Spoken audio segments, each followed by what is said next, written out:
Hello, assalamu alaikum. Welcome to my channel Farjana Cooking. আজকে আপনাদের সাথে শেয়ার করব কিভাবে একদম পারফেক্ট ওয়েতে কালো জাম বানানো যায় বাসায় একদম দোকানের মতো। তো চলুন তাহলে আমি আজকে আপনাদেরকে একদম ইজি ওয়েতে দেখাবো। মেজারমেন্ট কাপ দিয়ে মেপে আমি 1 কাপ ফুল ক্রিম পাউডার নিয়েছি। আপনারা চাইলে ফুল ক্রিম ছাড়াও নিতে পারেন, পাউডার মিল্ক আর কি।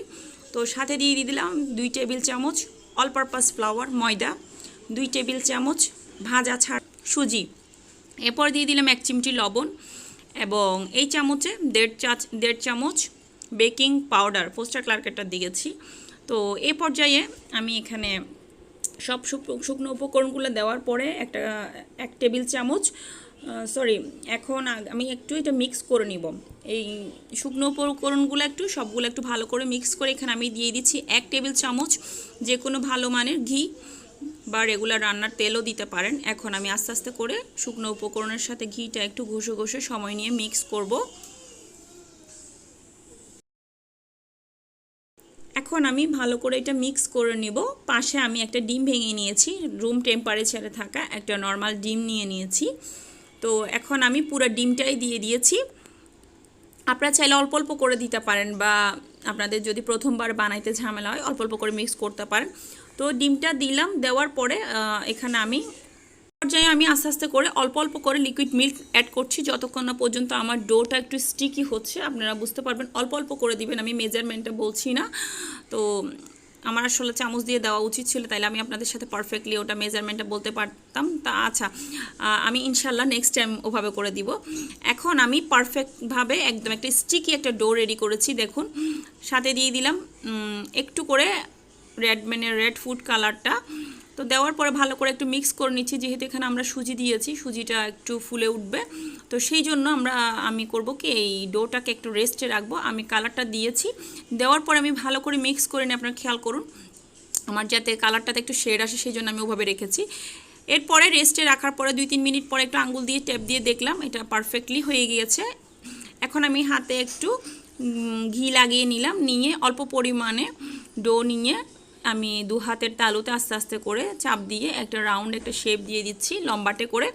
আপনারা লম্বাটে চাইলে লম্বাটে, গোল চাইলে গোল, ওভাবে করে বানাবেন। আমি 2টা শেপই বানাইছি, আপনারা খেয়াল করলে হয়তো বুঝতে পাবেন। একদম সফট হ্যান্ডে করেছি, কিন্তু এখানে কোনো ক্রেক নাই। দেখুন একদম ভালোভাবেই কিন্তু মিষ্টিগুলা বাইন্ডিং হয়েছে। তো এটা হচ্ছে মূলত আপনার ডোটা আপনি কিভাবে করছেন সেটার উপর ডিপেন্ড করে।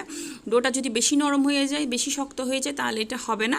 আপনারা স্টিকি দেখে ভয় পেয়ে আবার হয়তো ভাবতে পারেন এটা এরকম কেন, কিন্তু এটা যখন 1 মিনিটও যদি আপনি রেস্টে রাখেন না, এটা একদম পারফেক্টলি সেট হয়ে যায়। তো এ পর্যায়ে আমার 1 কাপ গুঁড়া দুধ দিয়ে এবং 2 টেবিল চামচ ময়দা এবং সুজি দিয়ে আমার 17টা মিষ্টি হয়েছে। যেইটা ছিল আমি চামচ দিয়ে একদম ভালো করে টেনে টেনে নিয়ে নিচ্ছি, যেহেতু এগুলো লেগে থাকে। তো আমার মিষ্টিগুলো বানানো শেষ। দেখুন আমি লম্বা এবং গোল 2টাই বানিয়েছি। সবচেয়ে ছোট যেটা ছিল এটা অল্প করে ছিল, ওটা দিয়েও একটা বানিয়ে ফেলেছি। এখন আমি চুলায় অল্প পরিমাণে তেল দিয়েছি, বেশি দিই নাই। আপনারা চাইলে আরও বেশি দিতে পারেন, এটা ডুবু তেলে ভাজতে হয়। তো আমি অল্প পরিমাণে তেল দিয়েছি। তেলটা বেশি গরম হওয়ার আগেই কিন্তু আমি মিষ্টিগুলো দিয়ে দিচ্ছি, খেয়াল করুন। মিষ্টিগুলো দেওয়ার পরে যখন দেখবেন চারপাশ থেকে একটু একটু করে বুদবুদ উঠবে, তখন আমরা আস্তে আস্তে করে একটা চামচ বা কাঠির সাহায্যে আস্তে আস্তে করে এটাকে আমরা উল্টিয়ে দিব। আস্তে আস্তে করে উল্টিয়ে দিব, বা মিষ্টিগুলো নিজে নিজেও ঘুরে যাবে। দেখবেন আপনারা এ পর্যায়ে মিষ্টিগুলো নিজে নিজেও ঘুরে যাবে। তো আমি আস্তে আস্তে করে উল্টিয়ে দিচ্ছি, একটু সময় নিয়ে করবেন, একদম যেন পোড়া ভাবটা না লাগে। চুলার আঁচটা অবশ্যই লোতে থাকবে, একদম লোতে রাখবেন, লো মিডিয়ামে রাখবেন, মিডিয়ামও না, একটু লো থেকে হালকা বাড়িয়ে রাখবেন। তো দেখুন আমি আস্তে আস্তে উল্টিয়ে দিচ্ছি। এই পর্যায়ে একটু সময় নিয়ে ভাজতে হবে যাতে মিষ্টিটা ভালোভাবে পারফেক্টলি একদম ফুলে উঠে, সে পর্যন্ত অপেক্ষা করবেন। চুলা বাড়িয়ে দিলে কিন্তু মিষ্টি ভেতরে কাঁচা থেকে থাকবে, শক্ত হয়ে যাবে। সব কিছু হচ্ছে ভাজার উপরে, বানানোর উপরে। কেমন রেসিপিটা ফুলভাবে ফলো করে আপনি যদি পারফেক্টলি বানাইতে না পারেন, তাহলে আপনার 100% কাজ হবে না। তো দেখুন মিষ্টিগুলো কিন্তু ফুলে অনেক বড় হয়ে গিয়েছে। তো সেক্ষেত্রে আপনার একটা জিনিস খেয়াল রাখবেন, বানানোর সময় শেপটা অবশ্যই আন্দাজ করে বানাবেন। এগুলো কিন্তু শিরায় দিলে আরও ফুলে ডাবল হয়ে যাবে। তো আমার উচিত ছিল আরও একটু ছোট করে বানানো। তো আমি এখন শিরা বানাবো। তো এই শিরাটা হবে একটু পাতলা টাইপের শিরা, সেই জন্য আমি এখানে 2 কাপ চিনি নিয়েছি 250 গ্রাম কাপে। আমার মাঝখানে ক্লিপটা ছুটে গিয়েছে। তো 2 কাপ পানির সাথে আমি 2 কাপ চিনির সাথে আমি এখানে 4 কাপ পানি অ্যাড করেছি, ডাবল সবসময়।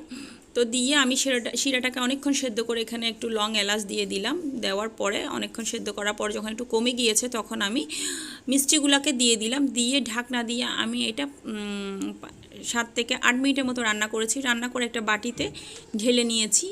ঠান্ডা হওয়ার জন্য ওয়েট করব। ঠান্ডা হলে এটাকে আমি 7 থেকে 8 ঘন্টা ফ্রিজে রাখবো, একটু এটা সক হওয়ার জন্য, যাতে শিরাগুলো ভেতরে যায়।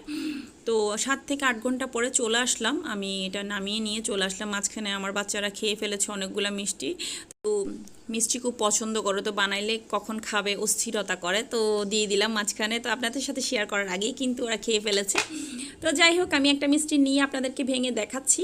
দেখুন ভেতরে কতটা সফট হয়েছে, একদম পারফেক্টলি একদম শিরাগুলো